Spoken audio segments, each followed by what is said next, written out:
Hello, guys, and God bless you. So I have been praying. I had the weekend off, and I prayed a couple days prior to the weekend for the Lord to give me a study to do and just kind of stay busy um, doing His work and whatnot. And I went for a morning run. I believe it was Saturday, and I was flooded with just this old study I did called God's Stargate. And I'll pull it up for you real quick. This series right here, Stargate Part 1, Part 2, it's like 5 parts. And he had me go back to that study and um, just wanted me to do a simple video on where heaven is located. And so if you've seen those videos, this might not be the video for you.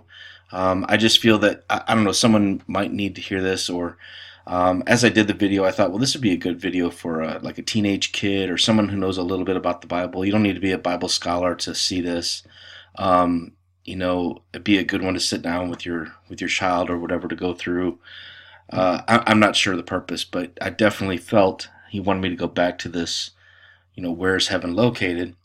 Not only that, the next day on Facebook, I checked my Facebook and my memory, you can get those memories or whatever, was this study again. So anyway, I'm just being obedient, so I don't mean to bore you or anything or not show you anything new.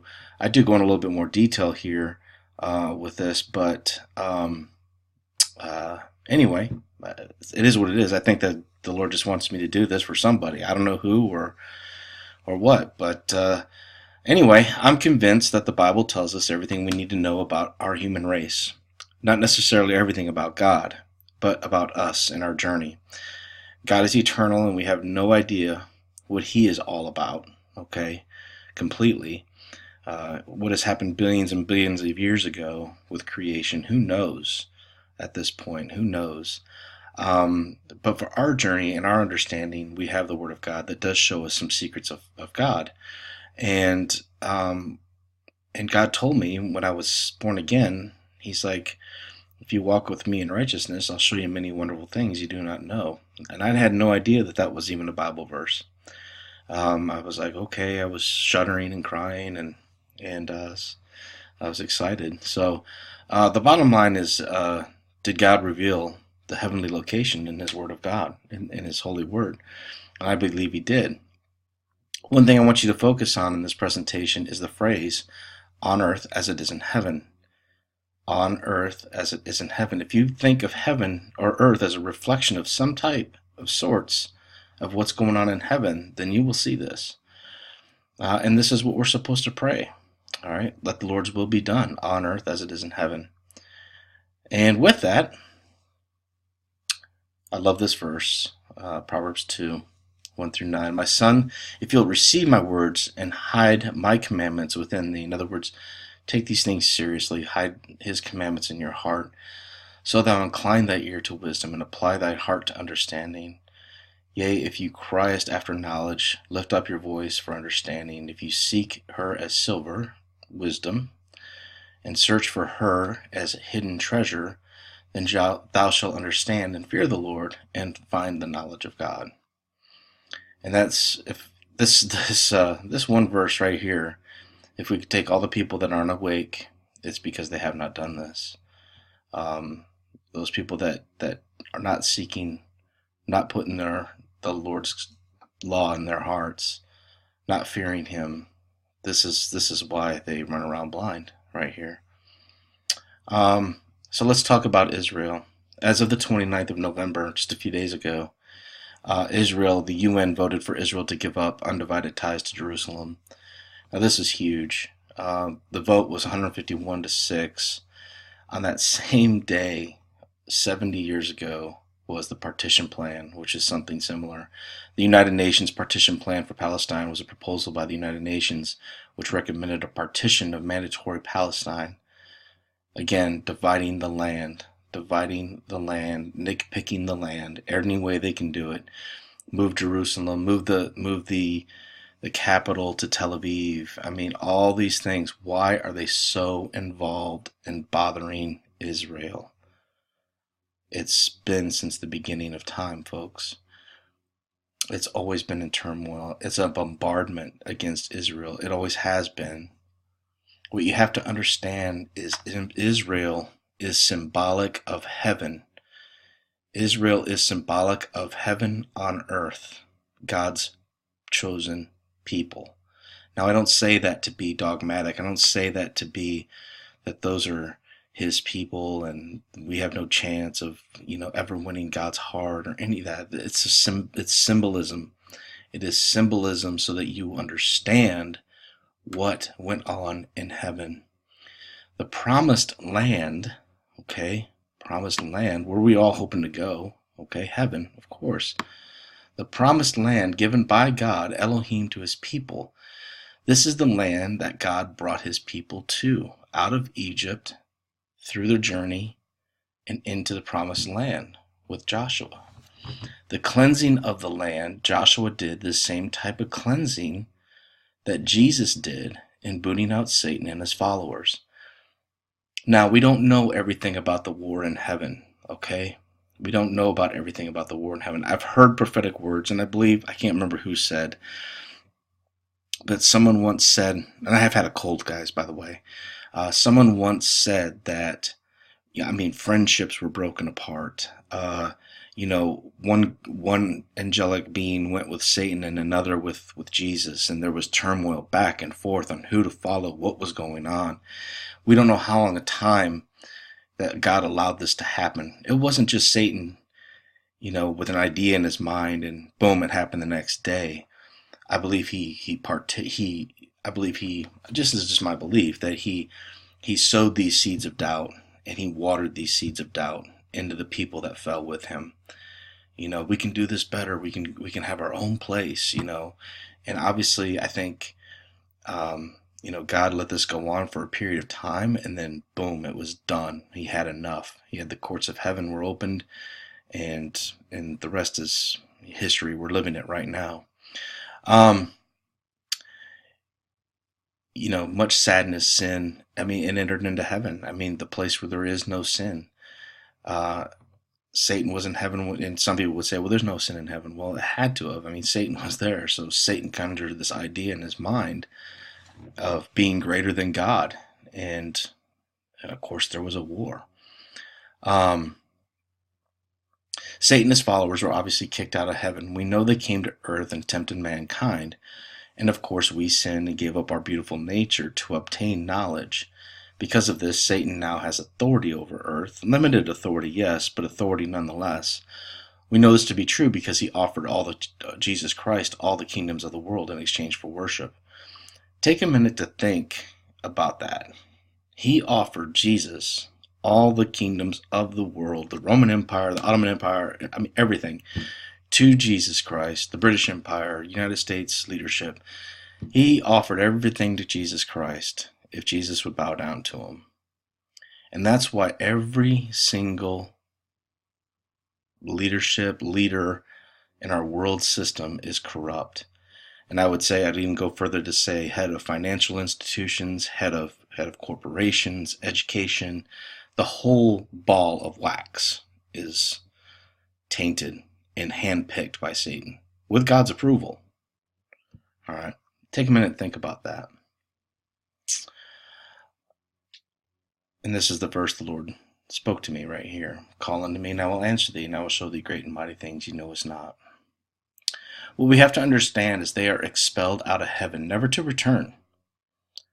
Never to return. On February 2nd, 2014, singer Bruno Mars, along with his band The Hooligans, sang a song at the Super Bowl halftime called Locked Out of Heaven. Bruno means brown or bear. We know Satan will use Russia, to start World War III, or part of that. And of course, Mars means war. And if we look right now and we go all the way back here to the November 29th thing, we know that war has entered into Virgo. Mars has entered into Virgo. If you look at your stellarium or your whatever program you use, So I think war is obviously on the horizon. North Korea just tested a nuke that went all the way to Japan, and they say that it can reach any city in the United States. So anyway, this just goes along with the time that we're living in, of course. And these are some of the lyrics that were in that song. Never had much faith in love or miracles. Never want to put my heart on the line, but swimming in your water is something spiritual. I'm born again every time that you spend the night. Sex takes me to paradise. Yes, your sex takes me to paradise. I mean, this is just, he's locked out of heaven. Okay. It's a mockery, okay, of him being cast out. He is cast out, and so are his followers. I want to play this portion of this video for you. This woman was delivered, and she gave up some secrets to heaven. This demon in her, before she was cast out, gave up some secrets to heaven, and one of them is they hate us because we get to go to heaven. And that's what I'm going to play for you real quick.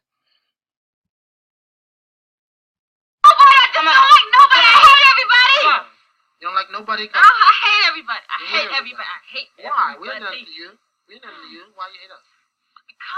Because why? Because you guys are just, you get to go to heaven. I just hate you people. Well, you were in heaven once. You could have stayed. Why didn't you stay? Oh, that thing. He just, oh. What did he do? What did he do? He told us we were going to get over. He told us we were going to be greater. He told us. He told you, and you believed? Yeah. I did. I believe. I believe. Why did I believe? Yes, and it's too late now, isn't it? Ooh, so late. So late. Hey, what happened when you were cast out of heaven? Jesus. What did he do? Have you ever been to hell? Yes. What's it like down there? It's so dark. It's so hot. It's so hot. It's burning up down there. People screaming. Everybody's screaming. Devil's down there. All of us are down there. Satan, he's down there. He doesn't like it. Nobody likes it. We just wanted to show you that in there. That they want to get back. That's the whole thing behind the Tower of Babel, CERN, is to open these portals, all right, to use us. They have to have us to build it to get back. And it's the same thing that happened with the Tower of Babel, trying to reach heaven. It's not going to work. God's not going to allow technology to be the pathway into heaven. It just won't happen. This is where we see Jesus as the door into heaven, which we will discuss here in a bit. But God's not going to compromise with sin or rebellion. All the talk about Israel being divided, taken by their enemies, is not going to happen.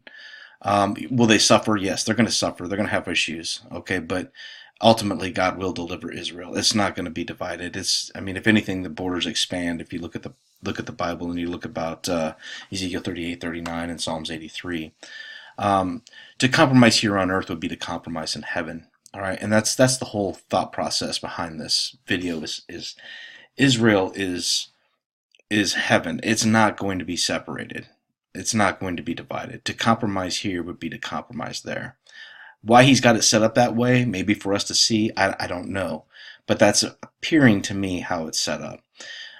This is why the Lord, of course, promises a new heaven and new earth, because everything's just tainted at this point. Just like the Old Testament, when God gave the directive to leave nothing of the ites, the Jesuites, mine's drawing a blank, but all the ites that were in heaven, Gibeonites, the Canaanites, all those in Israel were the Nephilim. He was cleansing on earth, also symbolic with cleansing of heaven. So we have a country set aside by God under his divine protection, cleansed by his people, and also occupied. The country in question has been the center of turmoil since time began. The country is Israel, and this is the earthly representation of heaven. Milk and honey. All right. Milk and honey is also the land referred to in the Bible as the promised land. I will come deliver them out of the hands of the Egyptians and bring them out to a land, unto good land, large, and a land flowing with milk and honey, unto a place where the Canaanites and the Hittites and the Amorites, and it goes on from there. You shall inherit their land, and I will give unto you to possess it. In other words, he's kicked them out, and he's bringing us in. Okay? A land that flows with milk and honey. I am the Lord your God, which has separated you from other people. Okay, this is why that Israel had to go through all those weird laws, all those things that they had to learn. Uh, they had to learn all those ordinances, if you will, to bring forth the Messiah. Okay, and be set aside for God. All right, unlike Egypt, unlike Samaria, unlike all those, well, all those other places back then, Libya, modern day Libya, and all those other places, Syria. And the day that I lifted up my hand unto them to bring them forth of the land of Egypt into a land that I espied for them, flowing with milk and honey. What is this milk and honey reference that we have? Milk and honey, the land of milk and honey. Well, does this give us a clue in context? Honey, of course, is a sweetener, and milk is a symbolic of fat, like living off the fat of the land, meaning great wealth or abundance. With that, this verse stood out to me. Can you bind the sweet influence, honey, sweetener, of the Pleiades, or loose the bands of Orion? When I saw this, I immediately thought of the land of milk and honey, but I was kind of wondering, where does milk come in? And then I thought, well, the Milky Way. The Milky Way, and then it pinpoints even further the sweet influence of the Pleiades. Okay. Sweet influence of honey, Milky Way, wealth, abundance. It's not enough to really prove a case that this is where heaven is located, but I think it's a start. So let's take a look at it. The Pleiades is a cluster of 7 stars, which sit in the constellation Taurus. The Pleiades is a remarkable 404.2 light years away from Earth. We know that we see this number all the time. Pleiades is from the ancient Greek, means to sail, due to their navigational aid for sailors in the Mediterranean.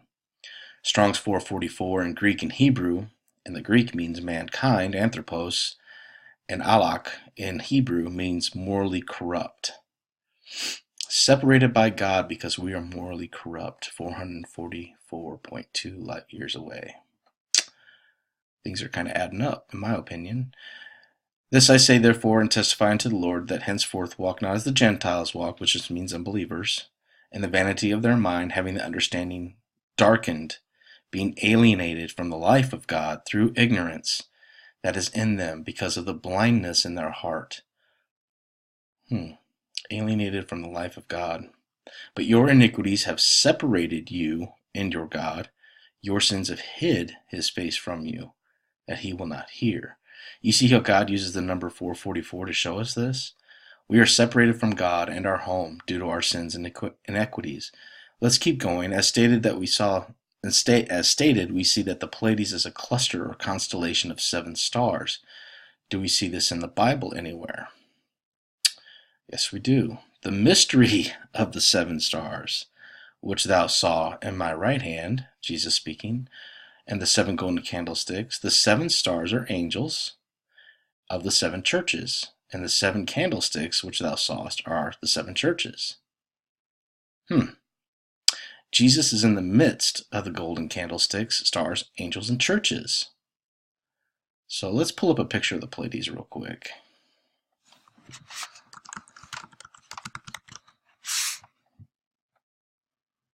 Just so you guys have an idea of where it is.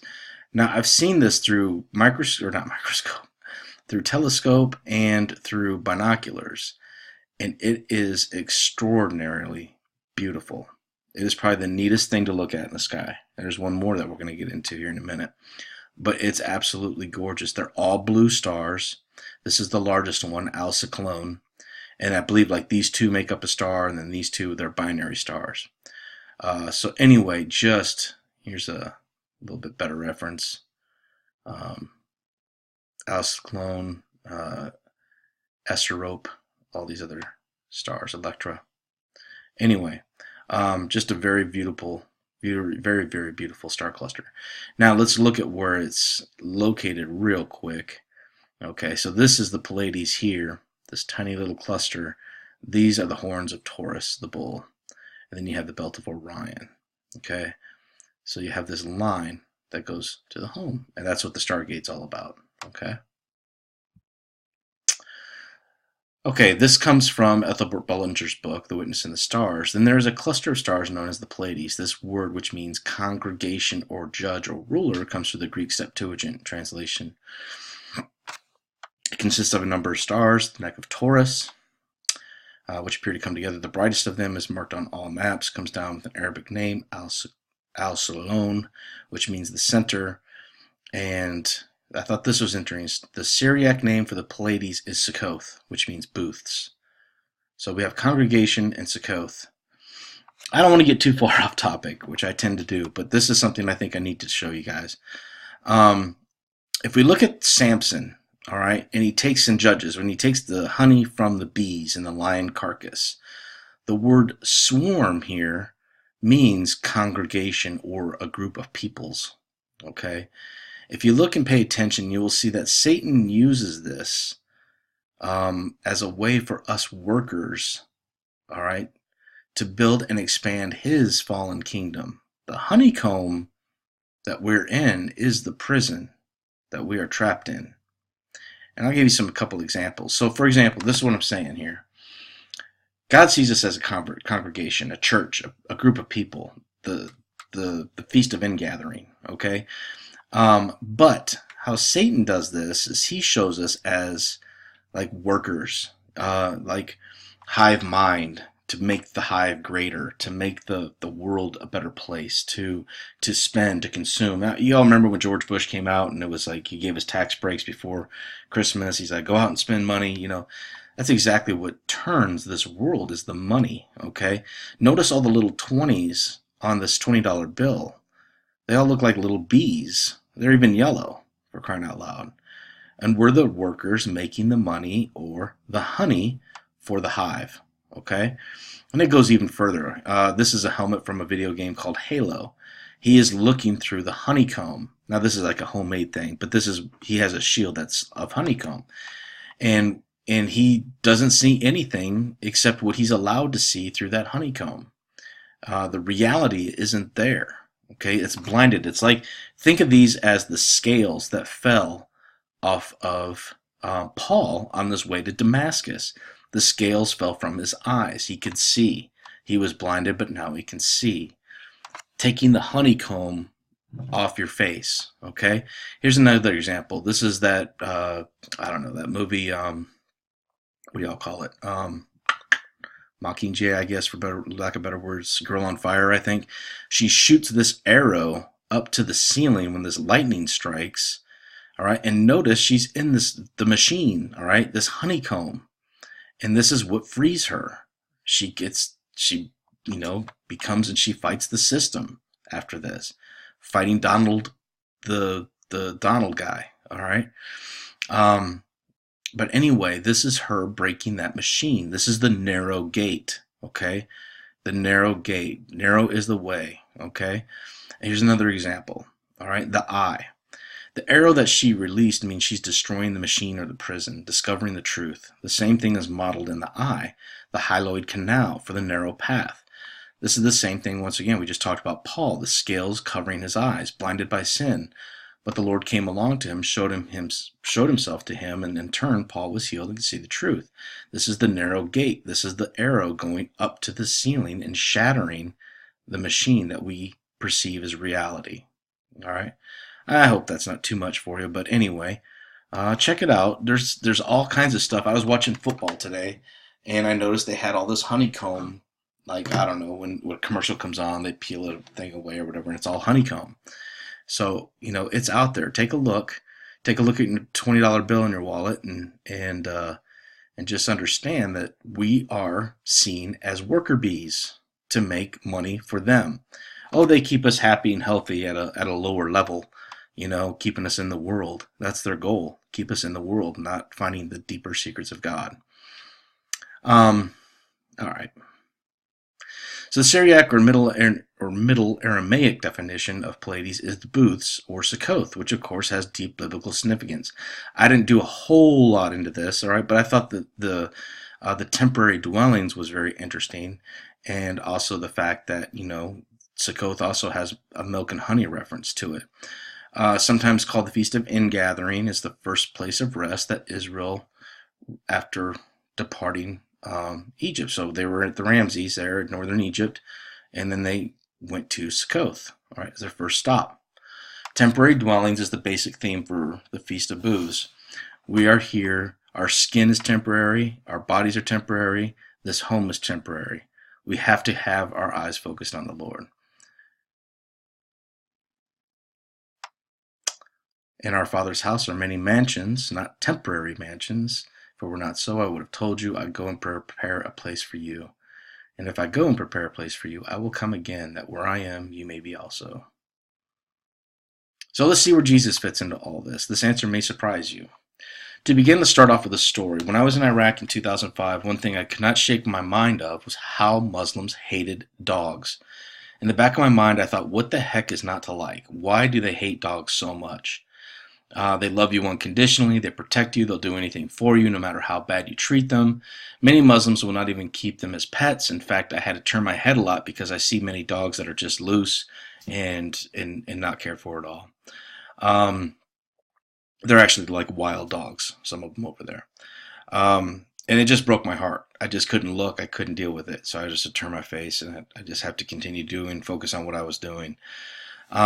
But as true as God is to us, he was teaching me something back then, and I didn't even know it. Years later, after I wake up, I'm encouraged to look at why Muslims do not like dogs. And it starts off with an angel of light that comes to Muhammad. I'm not going to read this, but I'm going to tell you what it says. Okay? Essentially, you have Muhammad in his home, and he's got a puppy in his home. And Gabriel, Gabriel in quotes, okay, really Lucifer pretending to be Gabriel, was supposed to come to Muhammad at a certain date and time. And when this certain date and time passed, Muhammad was like, well, I thought you were going to come here. When he finally saw him again, he goes, you had a dog in your home. And angels do not enter a house, all right, where there is a dog or a picture. This dog prevented me to come. And so you're like, whoa, this dog prevented an angel from, an angel of God, who created everything from the smallest amoeba, to the largest whale in the ocean. His messenger can't come in because there's a little puppy in there? Is that what you're saying? It sounds pretty hokey to me, Mr. Angel. That's what I would say. But of course, this wasn't Gabriel. This was Lucifer, and the Bible says, if a messenger brings you another gospel, consider it a curse. And that's exactly what he did. All right. For some reason, Satan wouldn't go into the home because of this puppy. I have no idea what stopped him physically, but you're going to see some interesting connections to the dog and Jesus Christ. Muslims' hatred for dogs is another on earth as it is in heaven. Do you believe me in this? Hatred toward dogs in heaven? Yes. I want you to think about your home for a second. Do you have a dog? Does he guard your home? Does he find your approval when someone comes in the house? A friend of mine came to my home one time, and I was gone, but I had given him instructions, hey, just come on in. I can't remember what he had to do. He had to pick up something or whatever. But I said, just come on in. You won't have any issues. I forgot my wife was actually going to be there, and he came in the house and was standing in the foyer. And my dog, my female German Shepherd, would not let him pass the foyer. She gave a deep growl, and he stayed put. He was not allowed to come into the house. My wife finally realized what was going on, came out and said, oh my gosh, it's just Matt. Darby, behave. And then at that point, Darby, my dog, was very warm, wagging her tail, went up to Matt, and of course, they became best buddies. It's the exact same way as it is in heaven. Jesus is guarding the throne of God. He is the door into heaven. You must go through him to see the Father, okay? So Jesus said to them, I'm the way, the truth, and life. No man comes to the Father but by me, all right? He is the door. He says he's the door. And of course, he has everlasting love, unconditional. Even if we mess up, he loves us. And that's not a license to sin, okay? But it's unconditional love. Laying down your life for somebody. Our protector, our guardian, loves us unconditionally. And we can't get into the house without Jesus' approval. Is this reflected in the heavens or the stars as well? I'm so glad you asked, because yes, it is.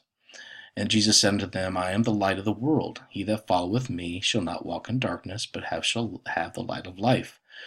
Jesus sent my angel to testify unto you these things to the churches. I am the root and the offspring of David. I am the bright and morning star.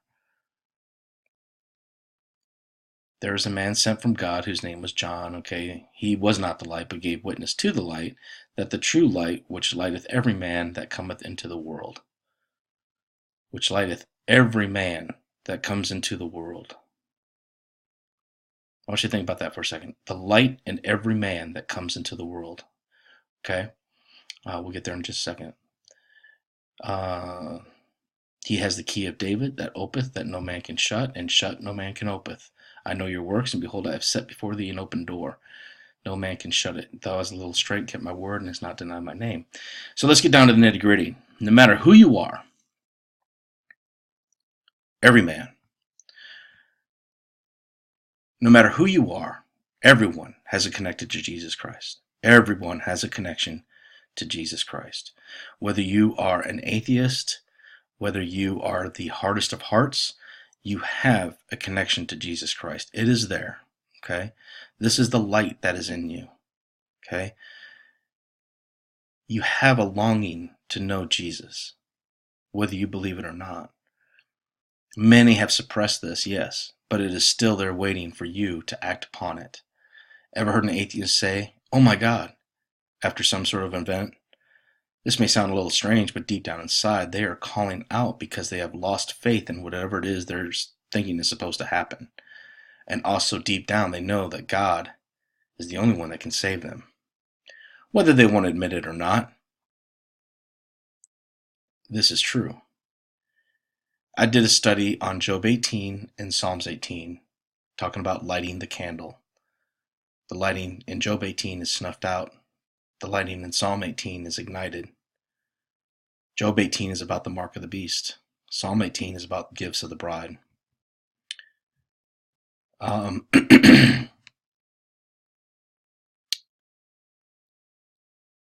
I had a friend, real quick, I'll tell you another quick story. We were serving in a position together in Afghanistan, and we were trying to get better jobs. We had pretty good jobs, but we were like, hey, we want to do personal security. And he was like, and he was an atheist. His name was Solomon. His mom was a very, very strong believer. And he was very adamant that there was no God. And he was up in this position, and we were talking, and he had applied for this job. It was a good job. It worked for the CIA as some sort of security guy. And he's like, oh God, if I just get this job, that'd be so awesome. I was like, you don't get to pray to God. I was teasing him, of course, but I was like, you don't know God, you don't like God, you don't get to pray. And it's just kind of, rubbing him a little bit because we had talked about the Lord a lot. And I wasn't even awake, but, nonetheless, I was teasing him because he was an atheist, and here he is praying to God for something good to happen. I'm like, so anyway. Many refer to Satan as the bright morning star. Well, the Bible says that he is a fallen star, and two, that he is the son of the morning, not a morning star. This title refers to Jesus alone. I just want to clarify that. Sirius, the dog star, okay, is the brightest star in the Earth's night sky. Now, keep in mind there's a Sirius A and a Sirius B. Okay, we'll get into that in just a minute. So there's two stars. The Sirius A is huge and very bright. And then there is Sirius B. Sirius the dog star, the brightest star in the night skies. It's the representation of Jesus. I believe it is. Sirius appears bright because its luminosity Sirius system is one of Earth's nearest neighbors. It's gradually moving closer to the solar system, so it will slightly increase over brightness. Do you think when God made the universe and he set everything in motion and time began and all the planets started orbiting, started turning, do you think that he thought about the dog star moving closer to Earth? And if it's moving closer to Earth and it's a Sirius A and a Sirius B, are they in orbit? And doesn't that orbit make like a Vesica Pisces? Could this be the door that will open? I don't know, but I think it's interesting. You have Sirius A, Sirius B, and they're rotating. And this looks exactly like the Vesica Pisces. It's a binary star system. Sirius A is what we'll talk about mostly, okay? It's called also the rainbow star, as it flickers many colors. I'll show you a picture of it here in a minute, or a little video. It's extremely beautiful. I looked at it with binos the other day, and it is extremely, it looks like a disco ball. I mean, it's extraordinarily beautiful. Anyway, so when I thought of this, pure white light makes our basic colors: red, orange, yellow, green, blue, violet. And one thing I always, like, when I was a kid, growing up in Iowa in the snow, and I would always, sometimes I could find the right spot, like squint my eyes and see like rainbow colors around bright light, like on icicles or snow. And I always thought that was so neat how, and I thought, is that Jesus? He's the light of the world. Is he making this happen right now? And I remember not too long ago, I was sitting in the parking lot. It snowed here in Georgia, and we all lost our minds. But the snow in the windshield was doing the same thing, and I was just sitting in the parking lot, and I was squinting, and the sun was just right, and I was like, you could see a rainbow around every light source on the snow. And oftentimes I'll come home in the morning, about 6 o'clock in the morning, and my front light will turn on when I walk up towards the house. And it's been foggy here recently, and I'll see like a halo of all these colors around it. And I wonder if my eyes are going bad, or if I'm seeing these halos just because I'm getting older, or is that just God showing me, hey, I'm here? I don't know, but I think it's really cool. I also thought this was neat because Joseph wore a coat of many colors, a garment, a covering of many colors, clothed in light. Is the story a perfect match to Jesus? No, but there's a lot of neat connections between Jesus and Joseph. Take a look at the bride. He brought a bride out of Egypt. He was sold into bondage by his brothers. This could be symbolic of creation and heaven turning against him, those that he created and loved. There's so many others. You sit down and go through a few, but just a couple I picked out. I thought that was really interesting. I'm going to show you real quick a video of the Cirrus. Exactly what I saw. I don't have a device to record it, so I found this on YouTube, but it looked exactly like this. I think you guys will enjoy it.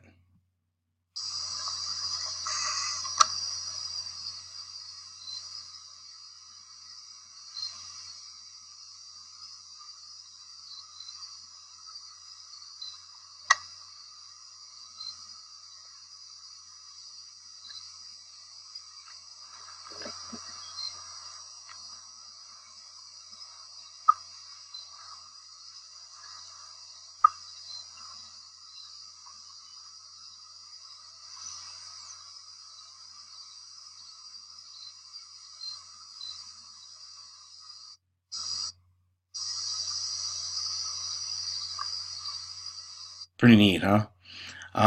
Anyway, guys, I hope you enjoyed that study, and God bless you all. See you soon. Take care.